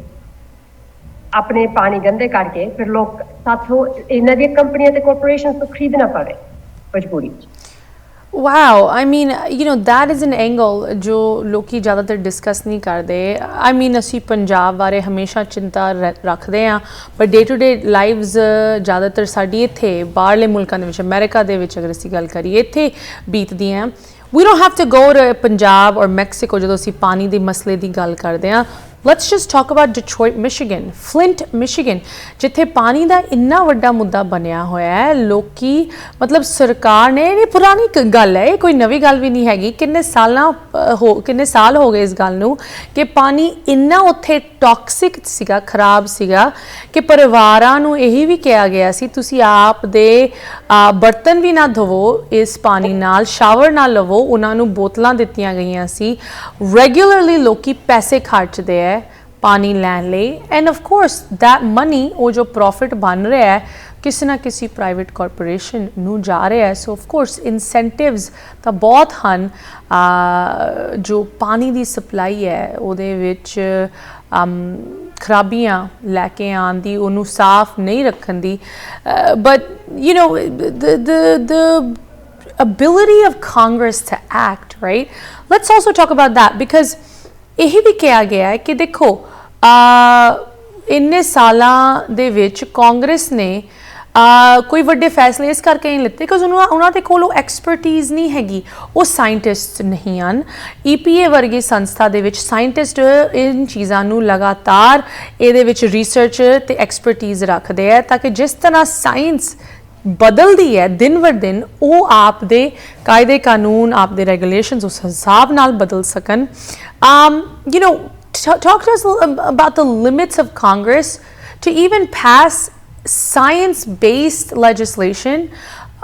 in a quick manner. I mean, ਜਦੋਂ ਅਸੀਂ ਪੋਲਿਟਿਕਸ ਦੀ ਗੱਲ ਕਰਦੇ ਹਾਂ ਅਸੀਂ ਕੋਵਿਡ ਵੱਲ ਵੀ ਦੇਖਿਆ ਕੋਵਿਡ ਦੌਰਾਨ ਦੇਖਿਆ ਕਿ ਸਾਇੰਸ ਨੂੰ ਇੱਕ ਬੈਕ ਸੀਟ ਦਿੱਤੀ ਜਾਂਦੀ ਹੈ where are the limitations in Congress of politicians to even pass these kind of laws without researchers, scientists, एक EPA वर्गी संस्था तो बगैर कांग्रेस की ਜਿਹੜੀ ਤਾਕਤ ਆ ਉਹ ਆਪਦੀ ਇੱਕ ਹਿਸਾਬ ਨਾਲ ਰਾਜ ਕਟੋਰਾ ਨਹੀਂ ਚਾਹੁੰਦੀ ਪਹਿਲੀ ਗੱਲ ਟਰਮ ਲਿਮਿਟ ਹੈ ਨਹੀਂ ਸਾਡੇ ਕਾਂਗਰਸ ਐਂਡ ਸੈਨੇਟਰਸ ਇੱਥੇ 5 ਵਾਰ ਬਣ ਚੁੱਕੇ ਆ 90 ਸਾਲਾਂ ਦੇ ਹੋ ਰਹੇ ਆ ਐਂਡ ਉਹ ਆਪਦੀ ਤਾਕਤ ਕਟੋਰੀ ਨਹੀਂ ਚਾਹੁੰਦੇ ਟਰਮ ਲਿਮਿਟਸ ਚਾਹੀਦੇ ਆ 2 ਵਾਰ ਬੰਦਾ ਬਣ ਗਿਆ 3 ਵਾਰ ਬਣ ਗਿਆ ਪਰ ਹੱਦ ਹੁੰਦੀ ਹੈ ਜਦੋਂ ਤੁਸੀਂ ਇੱਕ 80-90 ਸਾਲਾਂ ਦੇ ਇਨਸਾਨ ਨੂੰ ਤੁਸੀਂ ਇਲੈਕਟ ਕਰ ਰਹੇ ਆ ਉਹਨਾਂ ਦੀ ਤਾਂ ਉਨੀ ਕੀ ਲਿਮਿਟੇਸ਼ਨਸ ਆ ਜਿੰਨੇ ਤੋਂ ਉਹ ਪਲੇ ਆ ਦੁਨੀਆ ਕਿੱਥੋਂ ਤੋਂ ਕਿੱਥੋਂ ਬਦਲ ਗਈ ਆ ਇਹਨਾਂ ਚ so we need term limit and ਦੂਸਰੀ ਗੱਲ ਆ ਜੋ ਫਿਲਬਸਟਰ ਦਾ ਮਤਲਬ ਆਪਾਂ majority ਹੁੰਦੀ ਹੈ 100 ਸੈਨੇਟਰ ਹੁੰਦੇ ਆ ਤਾਂ ਆ ਜੋ ਜੇ 50 ਤੇ 1 ਦੀ ਵੋਟ ਪੈ ਜਾਵੇ ਤਾਂ majority ਹੋਗੀ ਤਾਂ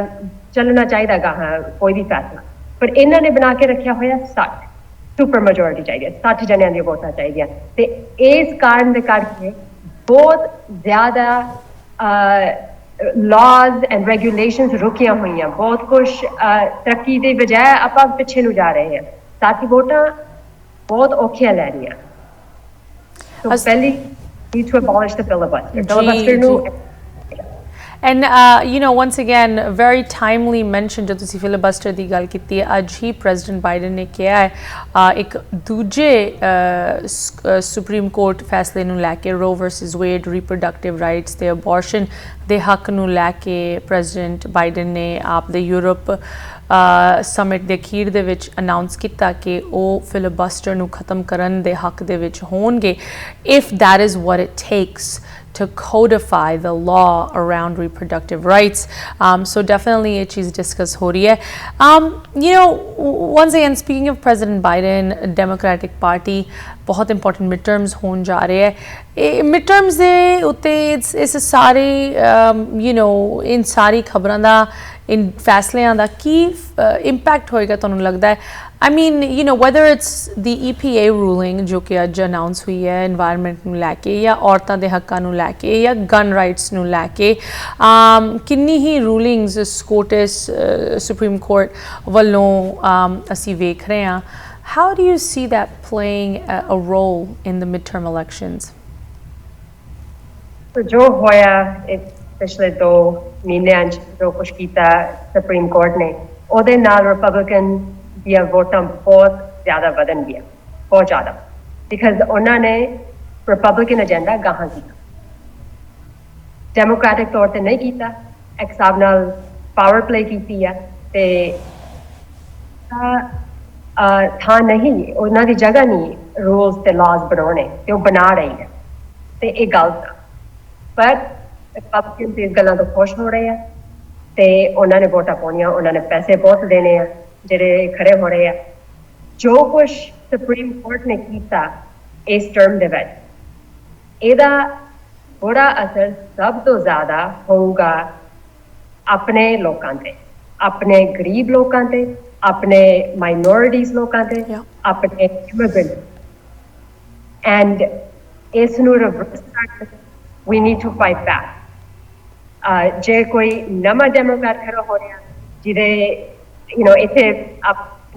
ਇੰਡੀਆ ਵਾਂਗੂ ਆਮ ਆਦਮੀ ਪਾਰਟੀ ਨਹੀਂ ਪੈਦਾ ਹੋਈ ਹਜੇ ਕਿਸੇ ਨੇ ਤਾਕਤ ਵਾਲੇ ਨਹੀਂ ਕਰ ਸਕੇ ਬਟ ਜੇ ਕੋਈ ਨਵਾਂ ਡੈਮੋਕ੍ਰੈਟ ਹੋ ਰਿਹਾ ਉਹਨਾਂ ਦੀ ਮਦਦ ਕਰੋ ਉਹਨਾਂ ਲਈ ਵਾਲੰਟੀਅਰ ਕਰੋ ਸਿਰਫ ਜਾ ਕੇ ਵੋਟ ਨਾ ਪਾਓ 2-4 ਘੰਟੇ ਉਹਨਾਂ ਦੇ ਬੋਨ ਬੈਂਕਿੰਗ ਕਰੋ ਗੁਰਦੁਆਰੇ ਚ ਜਾ ਕੇ ਔਰ not in the Gurdwara maybe because politics but ਆਪਦੀ ਕਮਿਊਨਿਟੀ ਦੇ ਵਿੱਚ ਗੱਲਬਾਤ ਕਰੋ ਇਸ ਚੀਜ਼ਾਂ ਬਾਰੇ ਬਿਕਾਜ਼ ਆਪਾਂ ਕਹਿੰਦੇ ਪੋਲਿਟਿਕਸ ਬਾਰੇ ਛੱਡੋ ਪਰੇ ਪੋਲਿਟਿਕਸ ਆਪਣੇ ਡੇ ਟੂ ਡੇ ਲਾਈਫ ਤੇ ਅਸਰ ਕਰਦੀ ਹੈ Absolutely. Gurdeep, I'm so glad you said that. ਲਗਾਤਾਰ ਅਸੀਂ ਇਸ ਪ੍ਰੋਗਰਾਮ ਦੇ ਵਿੱਚ ਲੋਕਾਂ ਨੂੰ ਅਪੀਲ ਕਰਦੇ ਹਾਂ ਕਿ ਤੁਸੀਂ ਵੋਟ ਜ਼ਰੂਰ ਪਾਓ ਇੱਥੇ ਆ ਕੇ ਪੱਕਾ ਹੋਣਾ ਹੀ ਨਹੀਂ ਸਿਰਫ ਇਨਫ ਹੈ ਕਿ ਇੱਕ ਵਾਰੀ ਤੁਸੀਂ ਪੱਕੇ ਹੋ ਜਾਂਦੇ ਹੋ ਤੇ ਸਿਸਟਮ ਵਿੱਚ ਇਨਵੋਲਵ ਹੋ but you said something even more important ਕਿ ਵੋਟ ਪਾਉਣ ਦੀ ਜਦ ਇੱਕ ਗੱਲ ਹੈਗੀ ਬਟ ਉਸ ਤੋਂ ਇਲਾਵਾ ਜੋ ਤੁਸੀਂ ਆਪ ਦੇ ਸਮੇਂ ਦੇ ਨਾਲ ਕਰ ਸਕਦੇ ਹੋ ਇੱਕ ਬਦਲਾਵ ਲੈ ਕੇ ਆਉਣ ਲਈ ਉਹ ਚੀਜ਼ ਬਹੁਤ ਜ਼ਿਆਦਾ ਮਾਇਨੇ ਰੱਖਦੀ ਹੈ ਵੋਲੰਟੀਅਰ ਕਰੋ ਆਪਦੇ ਕੈਂਡੀਡੇਟਸ ਨੂੰ ਸਪੋਰਟ ਕਰੋ ਤਾਂ ਕਿ ਅਸੀਂ ਵੀ ਕੋਈ ਬਦਲਾਵ ਮੀਨਿੰਗਫੁਲ ਅਗਲੀ ਪੀੜ੍ਹੀ ਲਈ ਲੈ ਕੇ ਆ ਸਕੀਏ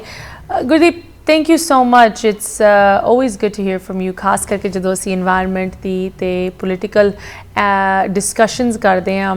ਇਸ ਮੁਲਕ ਦੇ ਵੱਖ-ਵੱਖ ਮਸਲਿਆਂ ਨੂੰ ਲੈ ਕੇ always a pleasure and a beautiful setting behind you. Hopefully we can protect that. ਸਾਡੇ ਲਈ ਸਾਡੀ ਅਗਲੀ generations ਲਈ।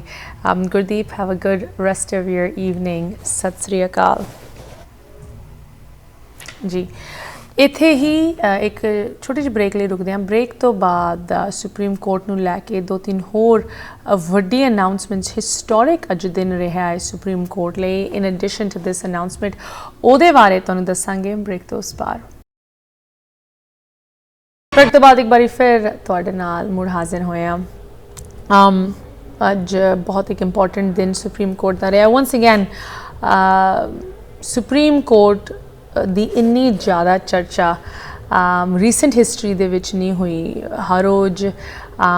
ਸਾਰੇ ਖਾਸ ਕਰਕੇ ਜੋ ਪੱਤਰਕਾਰ ਹਨ ਨਿਊਜ਼ ਦੇ ਵਿੱਚ ਜੋ ਲੱਗੇ ਹੋਏ ਹੈ ਉਹ ਵੇਖਦੇ ਆ ਕਿ ਅੱਜ ਕੀ ਸੁਪਰੀਮ ਕੋਰਟ ਵੱਲੋਂ ਫੈਸਲਾ ਹੋਏਗਾ, ਅੱਜ ਕੀ ਲੈਂਡਮਾਰਕ ਲੈਜਿਸਲੇਸ਼ਨ ਉੱਤੇ ਸੁਪਰੀਮ ਕੋਰਟ ਆਪ ਦੇ ਡਿਸੀਜਨਸ ਅਨਾਊਂਸ ਕਰੇਗੀ।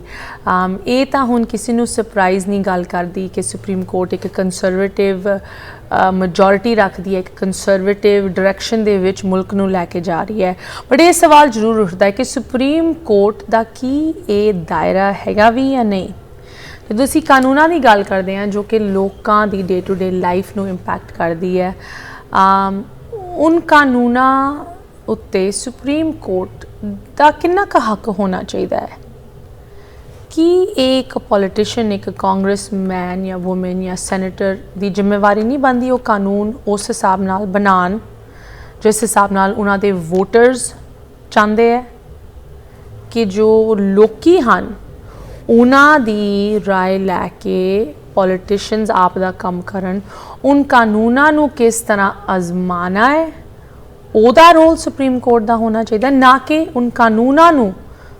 ਬਣਾਉਣ ਦਾ ਜਾਂ ਵਾਪਸ ਲੈ ਕੇ ਜਾਣ ਦਾ। ਅੱਜ ਦੀ ਡੇਟ ਦੇ ਵਿੱਚ ਇਹ ਲੱਗ ਰਿਹਾ ਹੈ ਜਦੋਂ ਅਸੀਂ ਇਹ ਸਵਾਲ ਪੁੱਛਦੇ ਹਾਂ ਕਿ ਕੀ ਸੁਪਰੀਮ ਕੋਰਟ ਇੱਕ ਪੋਲੀਟੀਕਲ ਹਥਿਆਰ ਬਣ ਗਈ ਹੈ। ਅੱਜ ਦੀ ਰੂਲਿੰਗ ਦੇ ਨਾਲ ਲੱਗਦਾ ਇੱਕ ਵਾਰੀ ਫਿਰ ਕਿ ਉਹਨਾਂ ਦਾ ਜੋ ਦਾਇਰਾ ਹੈ ਉਹ ਕਾਨੂੰਨਾਂ ਨੂੰ ਇਨਫੋਰਸ ਜਾਂ ਕਾਨੂੰਨਾਂ ਦੀ ਕੌਨਸਟੀਟਿਊਸ਼ਨੈਲਿਟੀ ਉੱਤੇ ਫੈਸਲਾ ਲੈਣ ਦੇ ਬਗੈਰ ਉਨ ਕਾਨੂੰਨਾਂ ਨੂੰ ਬਣਾਉਣ ਦਾ ਬਣ ਚੁੱਕਾ ਹੈ। But in any case supreme court ਦੇ ਵਿੱਚ ਇੱਕ ਬਹੁਤ ਅੱਜ ਹਿਸਟੋਰੀਕਲ ਮੂਮੈਂਟ ਵੇਖਣ ਨੂੰ ਮਿਲਿਆ। ਸੁਪਰੀਮ ਕੋਰਟ ਦੀ ਪੂਰੀ ਹਿਸਟਰੀ ਦੇ ਵਿੱਚ ਪਹਿਲੀ ਵਾਰੀ ਇੱਕ ਅਫਰੀਕਨ ਅਮਰੀਕਨ ਵੂਮਨ ਨੂੰ ਜਸਟਿਸ ਦੇ ਤੌਰ ਤੇ ਅਫੀਸ਼ੀਅਲੀ ਵੈਲਕਮ ਕੀਤਾ ਗਿਆ। ਜੱਜ ਕਟਾਂਜੀ ਬਰਾਊਨ ਜੈਕਸਨ, ਜਿਨ੍ਹਾਂ ਦੇ ਬਾਰੇ ਅਸੀਂ ਪਹਿਲੇ ਵੀ ਤੁਹਾਨੂੰ ਖਬਰ ਦੱਸ ਚੁੱਕੇ ਹਾਂ, ਅੱਜ ਉਹ ਅਫੀਸ਼ੀਅਲੀ ਜਸਟਿਸ ਬਾਇਰਸ ਦੀ ਰਿਪਲੇਸਮੈਂਟ ਦੇ ਤੌਰ ਤੇ ਸਵੇਅਰ ਇਨ ਹੋ ਚੁੱਕੇ ਹੈ। ਇਹਦੇ ਨਾਲ ਸੁਪਰੀਮ ਕੋਰਟ ਦਾ ਜੋ ਮੇਕਅਪ ਹੈ ਉਹ ਬਦਲੇਗਾ ਨਹੀਂ, because justice buyers Liberal minority ਵਿੱਚ ਸੀਗੇ। 9 ਜਸਟਿਸਿਸ ਵਿੱਚੋਂ ਜੋ 3 ਲਿਬਰਲਸ ਹਨ ਉਹਨਾਂ ਦੇ ਵਿੱਚੋਂ ਇੱਕ ਜਸਟਿਸ ਬਾਇਰਸ ਸੀਗੇ ਤੇ ਜੱਜ ਕਟਾਂਜੀ ਜੈਕਸਨ ਬਰਾਊਨ ਉਹਨਾਂ ਨੂੰ ਰਿਪਲੇਸ ਕਰ ਰਹੀ ਹੈ। ਸੋ ਇਹਨਾਂ ਦਾ ਜ਼ਿਆਦਾ ਕੋਈ ਇੰਪੈਕਟ ਨਹੀਂ ਹੋਏਗਾ ਇਨ ਫੈਸਲਿਆਂ ਤੇ, ਇਸ ਓਵਰਆਲ ਮੇਕਅਪ ਉੱਤੇ ਜਿਹਦੇ ਬਾਰੇ ਅਸੀਂ ਬਾਰ-ਬਾਰ ਤੁਹਾਡੇ ਨਾਲ ਗੱਲ ਕਰ ਰਹੇ ਹਾਂ। ਇਨਫੈਕਟ ਕਾਫੀ ਸਮੇਂ ਤੱਕ ਅਸੀਂ ਜੱਜ ਬਰਾਊਨ ਨੂੰ ਫੈਸਲਿਆਂ ਦੇ ਵਿੱਚ ਇਨਵੋਲਵ ਹੁੰਦੇ ਹੋਏ ਨਹੀਂ ਦੇਖਾਂਗੇ। ਐਂਡ ਆਫ ਅਗਸਤ ਸਪਟੈਂਬਰ ਜੋ ਫਾਲ ਦੀ ਟਰਮ ਸ਼ੁਰੂ ਹੋਣ ਜਾ ਰਹੀ ਹੈ ਉਹਦੇ ਵਿੱਚ ਜੱਜ ਬਰਾਊਨ ਹਿੱਸਾ ਲੈਣਗੇ। ਇਹ ਜੋ ਵੱਡੇ ਫੈਸਲੇ ਅਨਾਊਂਸ ਹੋ ਰਹੇ ਹੈ ਇਹ ਆਲਰੇਡੀ ਡਿਸਾਈਡ ਹੋ ਚੁੱਕੇ ਹੈ ਪੁਰਾਣੇ ਜਸਟਿਸ ਦੇ ਨਾਲ। ਬਟ ਇਨ ਐਨੀ ਕੇਸ ਇਹ ਇੱਕ ਬਹੁਤ ਇਤਿਹਾਸਿਕ ਦਿਨ ਹੈ ਸੁਪਰੀਮ ਕੋਰਟ ਲਈ।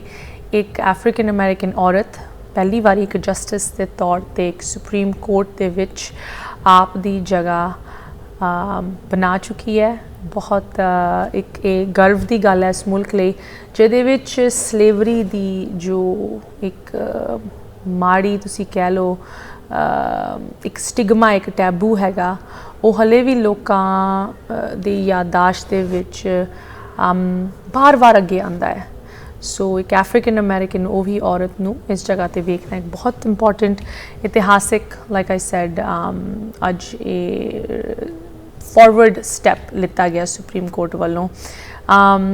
ਐਂਡ ਆਫ ਕੋਰਸ ਆਉਣ ਵਾਲੇ ਦਿਨਾਂ ਦੇ ਵਿੱਚ ਅਸੀਂ ਹੋਰ ਸੁਪਰੀਮ ਕੋਰਟ ਦੇ ਕੁਝ ਫੈਸਲਿਆਂ ਬਾਰੇ ਤੁਹਾਡੇ ਨਾਲ ਜਾਣਕਾਰੀ ਸ਼ੇਅਰ ਕਰਾਂਗੇ। ਐਂਡ ਮੋਸਟ ਇੰਪੋਰਟੈਂਟਲੀ ਕਿਸ ਤਰ੍ਹਾਂ ਪ੍ਰੈਜ਼ੀਡੈਂਟ ਬਾਈਡਨ ਆਪ ਦੀ ਇਸ ਵੇਲੇ ਸੁਪਰ ਮੈਜੋਰਿਟੀ ਨੂੰ ਇਸਤੇਮਾਲ ਕਰਨਗੇ ਉਨ ਫੈਸਲਿਆਂ ਉੱਤੇ ਰਿਐਕਟ ਕਰਨ ਲਈ, ਬਿਕਾਜ਼ ਵਾਂਸ ਅਗੇਨ ਭਾਵੇਂ ਸੁਪਰੀਮ ਕੋਰਟ officially ਇੱਕ ਪੋਲੀਟੀਕਲ ਬੋਡੀ ਨਹੀਂ ਹੈਗੀ, ਉਹਨਾਂ ਦੇ ਜੋ ਇਹ ਫੈਸਲੇ ਹਨ ਉਹਨਾਂ ਦੇ ਪੋਲੀਟੀਕਲ ਕੌਨਸੀਕੁਐਂਸਿਸ ਵੇਖਣ ਨੂੰ ਮਿਲ ਰਹੇ ਹੈ। ਮਿਡ ਟਰਮਸ ਹੋਣ ਵਾਲੇ ਹੈ ਐਂਡ ਕਈ ਤਾਂ ਇਹ ਵੀ ਕਹਿ ਰਹੇ ਹੈ ਕਿ ਨਾਰਮਲੀ ਇਸ ਮੁਲਕ ਦੇ ਵਿੱਚ ਇੱਕ ਟ੍ਰੈਡੀਸ਼ਨ ਹੁੰਦਾ ਹੈ ਕਿ ਜੋ ਵੱਡੇ ਪ੍ਰੈਜ਼ੀਡੈਂਸ਼ੀਅਲ ਇਲੈਕਸ਼ਨ ਈਅਰਸ ਹੁੰਦੇ ਹੈ ਜੋ ਹਰ 4 ਸਾਲਾਂ ਬਾਅਦ ਆਉਂਦੇ ਹੈ, ਉਹਨਾਂ ਦੇ ਵਿੱਚ ਜੋ ਮਿਡ ਟਰਮਸ ਹੁੰਦੇ ਜੋ ਹਰ 2 ਸਾਲ ਬਾਅਦ ਵੇਖਣ ਨੂੰ ਮਿਲਦੇ ਕਿ ਉਹ ਮਿਡ ਟਰਮਸ ਤੋਂ ਬਾਅਦ ਅਗਲੀ ਪ੍ਰੈਜ਼ੀਡੈਂਸ਼ੀਅਲ ਇਲੈਕਸ਼ਨ ਦੀ ਰੇਸ ਸ਼ੁਰੂ ਹੁੰਦੀ ਹੈ। ਸੋ ਇਸ ਨਵੰਬਰ ਤੋਂ ਬਾਅਦ ਅਸੀਂ ਐਕਸਪੈਕਟ ਕਰ ਸਕਦੇ ਹਾਂ ਨਾਰਮਲੀ ਕਿ 24 ਦੇ ਜੋ ਵੱਡੇ ਪ੍ਰੈਜ਼ੀਡੈਂਸ਼ੀਅਲ ਇਲੈਕਸ਼ਨ ਦੀ ਕੈਂਪੇਨਿੰਗ ਅਤੇ ਗੱਲਬਾਤ ਸ਼ੁਰੂ ਹੋਣੀ ਹੈ ਨਵੰਬਰ ਤੋਂ ਬਾਅਦ ਹੋਏਗੀ। ਬਟ ਟ੍ਰੈਡੀਸ਼ਨ ਇੱਕ ਵਾਰੀ ਫਿਰ ਸਾਨੂੰ ਵੇਖਣ ਨੂੰ ਮਿਲ ਰਿਹਾ ਕਿ ਟ੍ਰੈਡੀਸ਼ਨ ਦੇ ਖਿਲਾਫ ਇਸ ਮੁਲਕ ਦੇ ਪੋਲੀਟੀਕਲ ਇਨਵਾਇਰਮੈਂਟ ਜਾ ਰਹੀ ਹੈ ਕਿ ਲੱਗਦਾ ਹੈ ਆਲਰੇਡੀ 24 ਦੇ ਪ੍ਰੈਜ਼ੀਡੈਂਸ਼ੀਅਲ ਇਲੈਕਸ਼ਨ ਦੀ ਚਰਚਾ ਸ਼ੁਰੂ ਹੋ ਚੁੱਕੀ ਹੈ ਕਿ ਜਿਸ ਤਰ੍ਹਾਂ ਸੁਪਰੀਮ ਕੋਰਟ ਆਪਦੇ ਫੈਸਲੇ ਲੈ ਰਹੀ ਹੈ, ਕਿ ਜਿਸ ਤਰ੍ਹਾਂ ਉਹਦੇ ਉੱਤੇ ਪੋਲੀਟੀਕਲ ਸਟ੍ਰੈਟੇਜਾਈਜ਼ਿੰਗ ਹੋ ਰਹੀ ਹੈ ਦੋਨੋਂ ਪਾਰਟੀਜ਼ ਵੱਲੋਂ, ਕਿ ਜਿਸ ਤਰ੍ਹਾਂ ਲੋਕੀ ਐਨਰਜਾਈਜ਼ ਹੋ ਰਹੇ ਹੈ ਕਿ ਸਾਡੇ ਹੱਕ ਜਾਂ ਲਿਮਿਟ ਕੀਤੇ ਜਾ ਰਹੇ ਜਾਂ ਵਧਾਏ ਜਾ ਰਹੇ ਹੈ, ਉਨ ਚੀਜ਼ਾਂ ਦੇ ਮੁਤਾਬਿਕ ਲੱਗਦਾ ਹੈ ਕਿ 24 ਦੀ ਗੱਲ, 24 ਦੀ ਕੈਂਪੇਨਿੰਗ, ਅਗਲੇ ਪ੍ਰੈਜ਼ੀਡੈਂਸ਼ੀਅਲ ਇਲੈਕਸ਼ਨ ਦੀ ਚਰਚਾ ਆਲਰੇਡੀ ਸ਼ੁਰੂ ਹੋ ਚੁੱਕੀ ਹੈ। ਇਨ ਸਾਰੀ ਚੀਜ਼ਾਂ ਬਾਰੇ ਅਸੀਂ ਲਗਾਤਾਰ ਤੁਹਾਡੇ ਨਾਲ ਜਾਣਕਾਰੀ ਸ਼ੇਅਰ ਕਰਦੇ ਰਵਾਂਗੇ। ਕਲੋਜ਼ਿੰਗ ਦੇ ਵਿੱਚ ਮੈਂ ਸਿਰਫ ਇਹੀ ਕਹਾਂਗੀ ਕਿ ਅਸੀਂ ਤਾਂ ਤੁਹਾਡੇ ਨਾਲ ਹਮੇਸ਼ਾ ਇਹੀ ਬੇਨਤੀ ਕਰਦੇ ਹਾਂ ਕਿ ਇੱਥੇ ਦੇ ਸਿਸਟਮ ਦੇ ਵਿੱਚ ਇਨਵੋਲਵ ਹੋ, ਵੋਟ ਜ਼ਰੂਰ ਪਾਓ, ਰਜਿਸਟਰ ਕਰੋ, ਭਾਵੇਂ ਤੁਸੀਂ ਕਿਸੇ ਵੀ ਪਾਰਟੀ ਨਾਲ ਜੁੜੇ ਹੋਏ ਹੋ। ਮੇਕ ਸ਼ੋਰ ਕਿ ਤੁਹਾਨੂੰ ਉਸ ਪਾਰਟੀ ਆਪਦੇ ਕੈਂਡੀਡੇਟਸ ਤੇ ਜੋ ਤੁਹਾਡੀ ਕਮਿਊਨਿਟੀ ਲੋਕਲੀ ਵੱਡੇ ਮੁੱਦੇ ਹਨ ਉਹਨਾਂ ਦੇ ਬਾਰੇ ਜਾਣਕਾਰੀ ਹੋਏ ਤਾਂ ਕਿ ਤੁਸੀਂ ਇੱਕ ਇਨਫੋਰਮਡ, ਇੱਕ ਐਜੂਕੇਟਿਡ ਡਿਸੀਜਨ ਲੈ ਸਕੋ। ਬਟ ਅੱਜ ਅਸੀਂ ਇਸ ਬੇਨਤੀ ਦੇ ਵਿੱਚ ਥੋੜ੍ਹੀ ਜਿਹੀ ਹੋਰ ਤੁਹਾਡੇ ਨਾਲ ਰਿਕੁਐਸਟ ਕਰਾਂਗੇ, ਜਿਸ ਤਰ੍ਹਾਂ ਸਾਡੇ ਗੈਸਟ ਨੇ ਵੀ ਕਿਹਾ, ਵੋਟ ਪਾਉਣਾ ਇੱਕ ਬਹੁਤ ਇੰਪੋਰਟੈਂਟ ਰੋਲ ਹੈਗਾ, ਸਾਡਾ ਹੱਕ ਹੈ। ਪਰ ਉਸ ਤੋਂ ਇਲਾਵਾ ਲੋਕਲ ਕਮਿਊਨਿਟੀਜ਼ ਦੇ ਵਿੱਚ ਬਦਲਾਵ ਲੈ ਕੇ ਆਉਣ ਲਈ ਸਾਨੂੰ ਐਕਟ ਕਰਨਾ ਪੈਣਾ। ਸਾਡੀ ਟਾਈਮ, ਸਾਡੀ ਐਨਰਜੀ, ਸਾਡੀ ਐਫਰਟ ਲੱਗਣੀ ਚਾਹੀਦੀ ਹੈ। ਤੁਸੀਂ ਵੋਲੰਟੀਅਰ ਕਰ ਸਕਦੇ ਹੋ ਇਸ ਚੀਜ਼ ਦੇ ਵਿੱਚ। ਵੋਲੰਟੀਅਰ ਕਰਨ ਲਈ, ਕਿਸੇ ਕੈਂਪੇਨ, ਕੈਂਡੀਡੇਟ ਨੂੰ ਸਪੋਰਟ ਕਰਨ ਲਈ, ਕਿਸੇ ਮੁੱਦੇ ਦੇ ਵਿੱਚ ਇਨਵੋਲਵ ਹੋਣ ਲਈ, ਭਾਵੇਂ ਉਹ এনवायरमेंट ਦਾ ਹੋਏ ਜਾਂ ਐਜੂਕੇਸ਼ਨ ਦਾ ਹੋਏ ਜਾਂ ਔਰਤਾਂ ਦੇ ਹੱਕਾਂ ਦਾ ਹੋਏ, ਇਨ ਮਸਲਿਆਂ ਦੇ ਵਿੱਚ ਆਪ ਦੀ ਆਵਾਜ਼ ਉਠਾਉਣ ਲਈ ਤੁਹਾਨੂੰ ਸਿਟੀਜ਼ਨ ਹੋਣ ਦੀ ਲੋੜ ਨਹੀਂ ਹੈ, ਤੁਹਾਨੂੰ ਪੱਕੇ ਹੋਣ ਦੀ ਲੋੜ ਨਹੀਂ ਹੈ, ਤੁਹਾਨੂੰ ਸਿਰਫ ਤਾਂ ਸਿਰਫ ਟਾਈਮ ਕੱਢਣ ਦੀ ਲੋੜ ਹੈ। ਤੇ ਅਗਰ ਤੁਹਾਡੇ ਕੋਲ ਸਾਡੇ ਲਈ ਕੋਈ ਕੁਐਸਚਨਸ ਕਿ ਕਿਸ ਤਰ੍ਹਾਂ ਤੁਸੀਂ ਇਹੋ ਜਿਹੀ ਚੀਜ਼ਾਂ ਦੇ ਵਿੱਚ ਹੋਰ ਇਨਵੋਲਵ ਹੋ ਸਕਦੇ ਹੋ, ਵੋਟ ਪਾਉਣ ਦੇ ਕੋਈ ਸਵਾਲ, ਅੱਜ ਦੇ ਮੁੱਦੇ ਨੂੰ ਲੈ ਕੇ ਸਾਡੇ ਲਈ ਜਾਂ ਸਾਡੇ ਗੈਸਟ ਲਈ ਕੋਈ ਕੁਐਸਚਨਸ, ਕਮੈਂਟਸ, ਕੰਸਰਨਸ, ਤੁਸੀਂ ਜ਼ਰੂਰ ਸਾਨੂੰ ਲਿਖ ਸਕਦੇ ਹੋ info@justbroadcasting.com, ashmita@justbroadcasting.com। ਹੁਣ ਮੈਨੂੰ ਦਿਓ ਇਜਾਜ਼ਤ। ਸਤਿ ਸ਼੍ਰੀ ਅਕਾਲ।